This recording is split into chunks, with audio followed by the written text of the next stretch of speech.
এই মুহূর্তে ডাব্লিউডাব্লিউইর অবস্থা যেইভাবে খারাপ চলছে সেখানে তোমরা ডাব্লিউডাব্লিউইকে অন্য ক্ষেত্রে ভরসা করতে নাই পারো, কিন্তু যখন ডাব্লিউডাব্লিউই শো মেডিসন স্কোয়ার গার্ডেনে হবে তখন এটা ধরে রেখো যে বড় কিছু হতে চলেছে।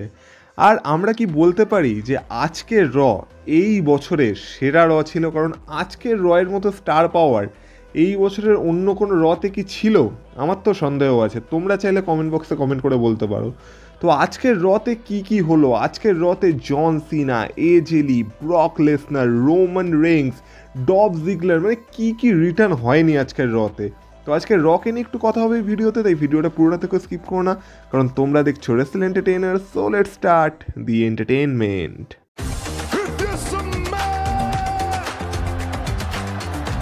Acknowledge me. Acknowledge me. You there, sitting at home. Acknowledge me. যেমন খবর আগেই চলে এসেছিল সেইভাবেই আজকে রকে শুরু করেছিল আমাদের 17 টাইম ওয়ার্ল্ড চ্যাম্পিয়ন আর কারেন্ট ইন্টারকন্টিনেন্টাল চ্যাম্পিয়ন জন সিনা। আর স্পেশাল ব্যাপার এটাই ছিল যে আজকের রয় জন সিনার কেরিয়ারের লাস্ট র ছিল as a in ring competitor, মানে আজকের রতেই সে শেষবারের মতো অ্যাপিয়ারেন্স দিতে এসেছিল অ্যাজ আ রেসলার। তো আজকের রতে এসে সবার প্রথমে তো মেডিসন স্কোয়ার গার্ডেনের পুরো ক্রাউডকে জন সিনা থ্যাংক ইউ বলে।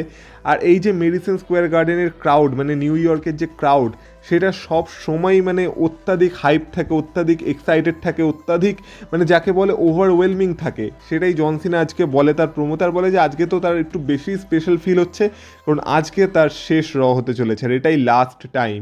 তো মেডিসন স্কোয়ার গার্ডেনের ক্রাউডকে জন সিনা আরও কিছু বলতো, তার আগেই আমরা দেখতে পাই যে জন সিনাকে ইন্টারাপ্ট করতে চলে আসে ডমিনিক মিস্টেরিও। আর ডমিনিক তো আসতোই, কারণ আগের উইকেই ডমিনিকের কাছ থেকে তার ইন্টারকন্টিনেন্টাল চ্যাম্পিয়নশিপ চলে গেছে।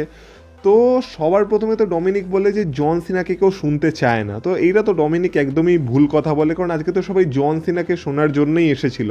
কারণ মানে বলতেই কেমন লাগছে, আজকে জন সিনার কেরিয়ারের লাস্ট র ছিল অ্যাজ ইন রিং কম্পিটিটর, মানে একটা এরা শেষ হতে চলেছে।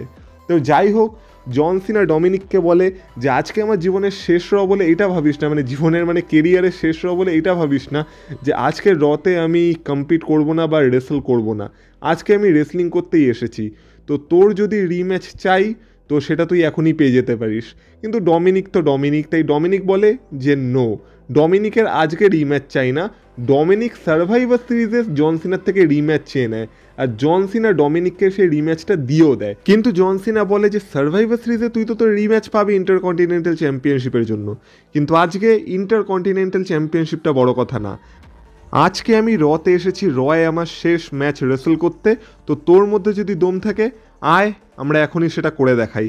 কিন্তু ডমিনিক ইন্টারেস্টেড ছিল না। সেই সময় আমরা দেখতে পাই যে জেডি ম্যাকডোনাল্ড ফিন ব্যালার সেখানে চলে আসে, আর তারপর পুরো জাজমেন্টে জন সিনার এগেনস্টে হয়ে যায়। জন সিনার এগেনস্টে নাম্বার গেমসও মানে শুরু হয়ে যায়।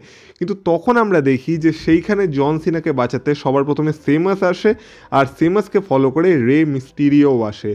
তো তারপর প্রথাগতভাবে আমরা রতে একটা 6 ম্যান ট্যাগ টিম ম্যাচ দেখতে পাই, যেখানে একদিকে ছিল জাজমেন্টে আর একদিকে ছিল জন সিনা, সেমাস আর রে মিস্টিরিও টিম। আর বলা যেতে পারে এই ম্যাচটাই অফিসিয়ালি জন সিনার রতে তার কেরিয়ারের লাস্ট ম্যাচ ছিল, কারণ এই ম্যাচে আমরা জন সিনার টিমেরই মানে বলা যেতে পারে ডমিনেন্স দেখতে পাই। যেখানে তারা একসাথে যে সিকোয়েন্সগুলো করছিল সেটা দেখতে সত্যি ভালো লাগছিল। যেখানে আমরা সেই সেমাসের যে 10 বিটস থাকে সেটা দেখেছিলাম যে সেমাস, জন সিনা, রে মিস্ট্রিও তিনজন মেলে মেরেছিল।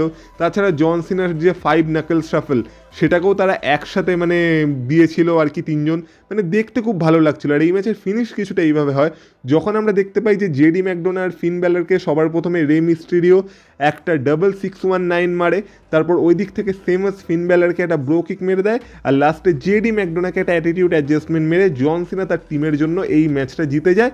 আর তারপর জন সিনা, সেমাস আর রে মিস্ট্রিও সেলিব্রেট করতে করতে সেখান থেকে চলে যায়। আর যেমন বললাম, এটাই ছিল অফিসিয়ালি রতে জন সিনার লাস্ট ম্যাচ। এরপর আমরা আমাদের ওমেন্স ওয়ার্ল্ড চ্যাম্পিয়ন স্টেফিনি ফ্যাকারকেও দেখতে পেতাম। তার তো এন্ট্রেন্সই হচ্ছিল, সেই সময়ই তাকে নিকি বেলা পেছন থেকে এসে অ্যাটাক করে দেয়। আর নিকি বেলা আজকে এটা ক্লিয়ার করে দিয়েছে যে নিকি বেলা এই যে ডাব্লিউডাব্লিউতে রিটার্ন করেছে, এইটা সে কারো সাইড কিক হওয়ার জন্য রিটার্ন করেনি বা কাউকে সাপোর্ট করার জন্য রিটার্ন করেনি। নিকি বেলা ওমেন্স ডিভিশনটাকে আবার তার বানাতে এসেছে, আর সেই জন্য সে সব কিছু করতে পারে। এইভাবে স্টেফিনি ফ্যাকারকে সে চ্যালেঞ্জ করে দিয়েছে। আর তারপর নিকি বেলা এটাও একদম স্পষ্ট করে দিয়েছে গেছে যে নিকি বেলা এখানে কারো সাইড কিক হচ্ছে না বা কাউকে সাপোর্ট করছে না বা কারোর জন্য আসেনি, সে নিজের জন্য এসেছে। আর এটা দেখে ভালো লাগলো, আর নিকি বেলার ক্যারেক্টারে এটা অ্যাকচুয়ালি দরকার ছিল। তো তারপর রতে একটা ইন্টারেস্টিং ব্যাপার ঘটে, কারণ আমরা জানতাম যে আজকে সোলো সিকোয়া একটা মিস্ট্রি অপোনেন্টকে ফেস করতে চলেছে। আর স্ম্যাকডাউনে যেহেতু জ্যাক রাইডার এসেছিল, আজকেও মানে অনেকটা এক্সপেকটেশন ছিল। আর আমরা বলতে পারি ডাব্লিউডাব্লিউই আজকেও আমাদেরকে একটা সারপ্রাইজ দিয়েছে। মানে যদিও রিউমার অনেক আগে থেকে চলে গেছিলো, মানে কিছু ঘন্টা আগেই এসে গেছিলো, কিন্তু তবু যতক্ষণ না ব্যাপারটা ঘটছে ততক্ষণ তো সারপ্রাইজই থাকে। তো সবার প্রথমে আমরা সোলো সিকোয়াকে দেখতে পাই। সোলো সিকোয়া আসে লাস্ট টাইম এভার, মানে লাস্ট টাইম ইজ নাও টুর্নামেন্টের এই ম্যাচের জন্য।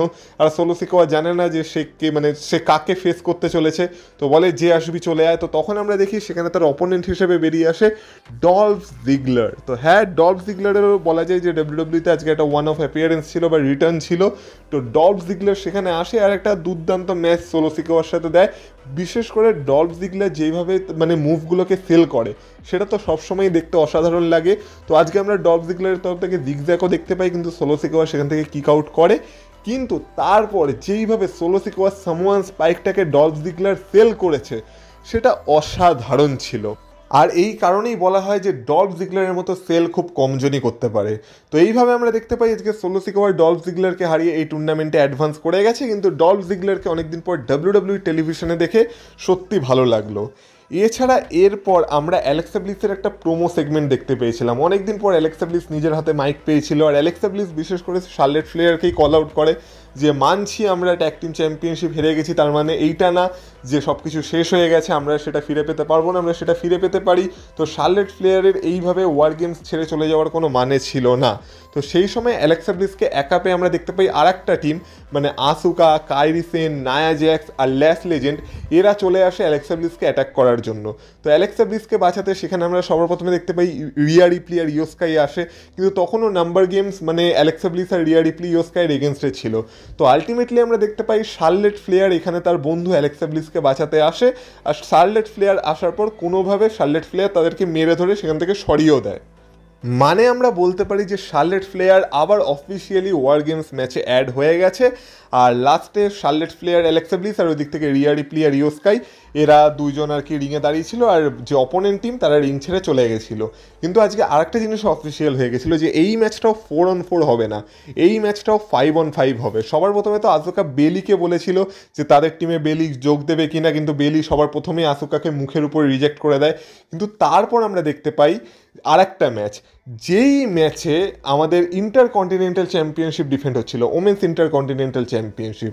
বেকি লিঞ্চ তার ইন্টারকন্টিনেন্টাল চ্যাম্পিয়নশিপ ডিফেন্ড করছিল এগেনস্ট ম্যাক্সিন ডুপ্রি বা ম্যাক্সিন।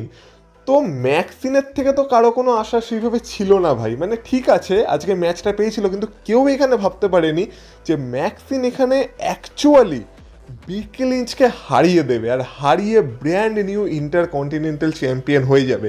কিন্তু সেটাই ঘটেছে। কিন্তু এটা ঘটলো কীভাবে? এটা ঘটলো এইভাবেই, কারণ ম্যাচের মাঝখানে আমরা দেখতে পেয়েছিলাম বেকি লিঞ্চের রেফারির সাথে একটু তর্ক বিতর্ক শুরু হয়ে গেছিলো। আর তারপর যখন রেফারির নজর ছিল না, তখন বেকি লিঞ্চ একটা টার্ন বাকলকে খোলার চেষ্টা করছিল, কিন্তু সেই সময় আজকে আর একটা রিটার্ন হয়, যেটা ছিল এজে লির রিটার্ন। তো এজে লিকে দেখে বেকি লিঞ্চ পুরো অবাক হয়ে যায়, আর এই সুযোগটাকে বলা যেতে পারে ম্যাক্সিন কাজে লাগিয়েছিল। আর ম্যাক্সিন এই সুযোগটাকে কাজে লাগিয়েই বেকি লিঞ্চকে পিন করে হয়ে যায় brand new women's intercontinental champion. আর তারপর আমরা দেখতে পাই সে আর এজেলি চ্যাম্পিয়নশিপটার সাথে সেলিব্রেট করতে করতে সেখান থেকে চলে যায়। আর যেমন বললাম যে ওয়ার গেমস ম্যাচও 4-on-4 হবে না, 5-on-5 হবে। তো আমরা ব্যাক স্টেজে দেখতে পাই যখন আর কি এজেলির একটা ইন্টারভিউ চলছিল, তখন রিয়া রিপ্লি সেখানে আসে আর এজেলিকে সেখান থেকে নিয়ে যায়। মানে আমরা বলতে পারি যে রিয়া রিপ্লির টিম কমপ্লিট হয়ে গেছে, আর এবার এজেলিও সেই টিমের একটা মেম্বার হতে চলেছে। আর এজেলি যদি রিয়া রিপ্লির টিম থেকে খেলে, তাহলে আমরা বুঝতেই পারছি আসুকার টিম থেকে কে খেলবে, আর সে হতে চলেছে বেকি লিঞ্চ। কারণ বেকি লিঞ্চ আজকে ইন্টারকন্টিনেন্টাল চ্যাম্পিয়নশিপ হারার পর তো মোটেও এজেলিকে সহজে ছেড়ে দেবে না। কিন্তু এর মাঝখানে লাভের লাভ কার হলো? এই সবের মাঝখানে লাভের লাভ হলো ম্যাক্সিন ডুপ্রি বা ম্যাক্সিনেরা। সে হয়ে গেল ব্র্যান্ড নিউ ইন্টারকন্টিনেন্টাল চ্যাম্পিয়ন। এবার দেখা যাক এই চ্যাম্পিয়নশিপটার সাথে সে আমাদের ভবিষ্যতে এন্টারটেন করতে পারে কি পারে না। কিন্তু হ্যাঁ, বেস্ট অফ লাক টু ম্যাক্সিন, এইটুকু তো আমরা বলতেই পারি। এছাড়া আমরা লাস্ট টাইম ইজ নাও টুর্নামেন্টের আরেকটা কোয়ালিফিকেশন ম্যাচ দেখতে পাই, যেখানে আজকে রিটার্ন হয় দ্য রিং জেনারেল গুন্থরের with his old theme song. সেটাও একটা দেখার মতো বিষয় ছিল।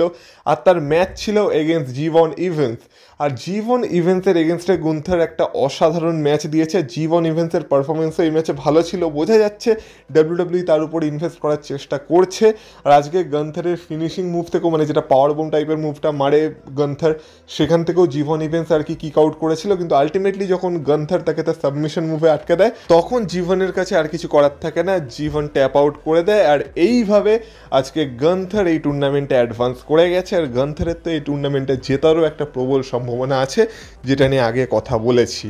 তো অ্যাকচুয়ালি এবার টুর্নামেন্টে ইন্টারেস্টিং হয়ে গেছে। এবার স্ম্যাকডাউনের লাস্ট দুটো কোয়ালিফিকেশন ম্যাচ হবে, তারপর দেখা যাক কারা কারা এই টুর্নামেন্টে অ্যাডভান্স করছে। কিন্তু জন সিনার লাস্ট অপোনেন্ট যেই হোক না কেন, তার জন্য এটা একটা বিশাল বড় অপরচুনিটি হতে চলেছে, কারণ জন সিনাকে সে রিটায়ার করতে চলেছে। এবার আলটিমেটলি কথা বলা যাক আজকের রয়ের মেন ইভেন্টের, যেটা অ্যাকচুয়ালি একটা মেন ইভেন্ট ওয়ার্দি সেগমেন্ট ছিল, যেখানে সবার প্রথমেই আমরা দেখতে পাই পল হেমন, ব্রন ব্রিকার আর ব্রনসন রিডকে উইথ লোগান পল। তারপর সেখানে ড্রিউ ম্যাকেন্টায়ারেরও এন্ট্রি হয়।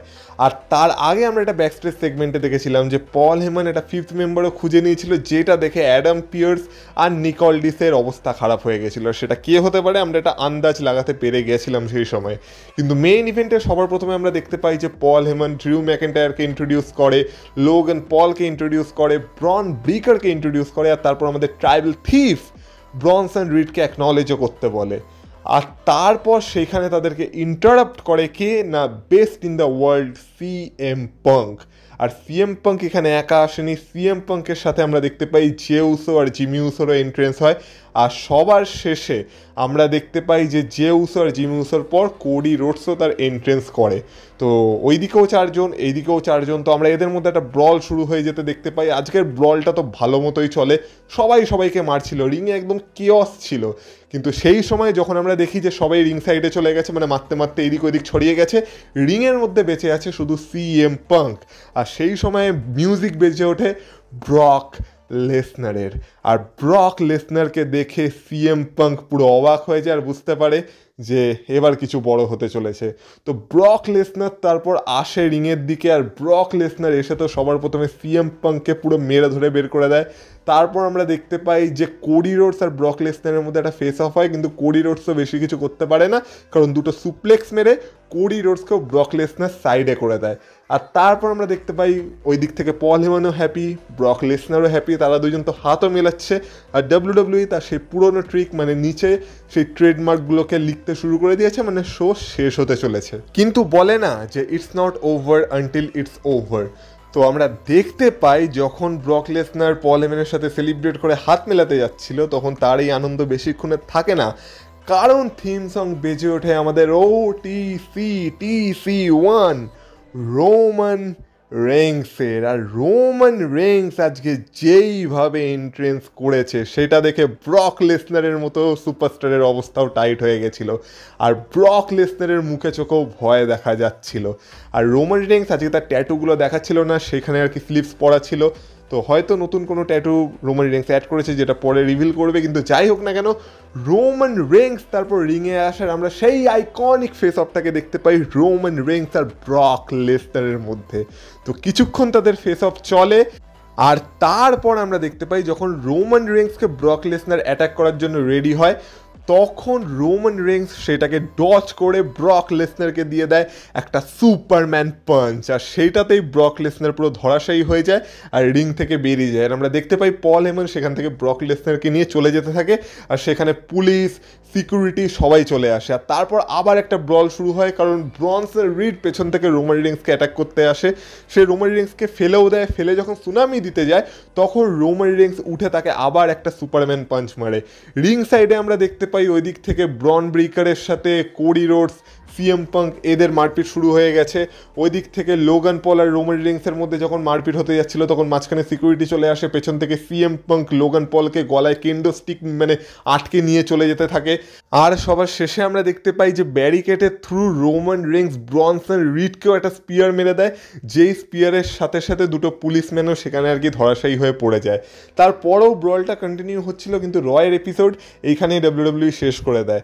হ্যাঁ, ডাব্লিউডাব্লিউ টেলিভিশনে তো এখানে শেষ শেষ করে দিয়েছিল, কিন্তু রয়ের শেষে আমরা কিছু জিনিসপত্র দেখতে পেয়েছিলাম যেটা আর কি টিভিতে আসেনি। যেমন আমরা রয়ের শেষে দেখতে পেয়েছিলাম যে সিএম পাঙ্ক আর রোমান রেন্সের মধ্যে একটা ফেস অফ হচ্ছে, যেখানে তারা মানে দুজনের খুব কাছাকাছি চলে এসেছে, আর পেছন থেকে কোডি রোডস তাদেরকে দেখছে, আর অডিয়েন্স কিস কিস কিস বলে আর কি চ্যান্ট করছে, মানে এতটাই কাছাকাছি চলে এসেছিল রোমান রেন্স আর সিএম পাঙ্ক।